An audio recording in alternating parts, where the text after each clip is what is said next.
Good evening students. আজকে আমি এসেছি তোমাদের সামনে কিছু স্পোকেন ইংলিশ নিয়ে। কিভাবে সহজে স্পোকেন ইংলিশ শেখা যায়, কিভাবে আমরা স্পোকেন ইংলিশ শিখব।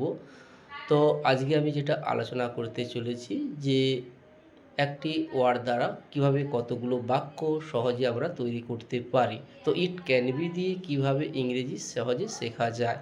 তো ইট ক্যান বি দিয়ে কিভাবে কতগুলো সেন্টেন্স বা বাক্য তৈরি করা হয় আমি পরপর এক একটি করে বলছি, স্টুডেন্টরা তোমরা মন দিয়ে শোনো। তো এটা কেনা যেতে পারে, ইট ক্যান বি বট। এটা বিক্রি করা যেতে পারে, ইট ক্যান বি সোল্ড। এটা পরিবর্তন করা যেতে পারে, ইট ক্যান বি চেঞ্জড। এটা লেখা যেতে পারে, ইট ক্যান বি রিটেন বা রাইটেন। তো এটা বলা যেতে পারে, ইট ক্যান বি টোল্ড। এটা করা যেতে পারে, ইট ক্যান বি ডান। যদি ভালো লাগে স্টুডেন্টরা তোমরা শেয়ার করবে।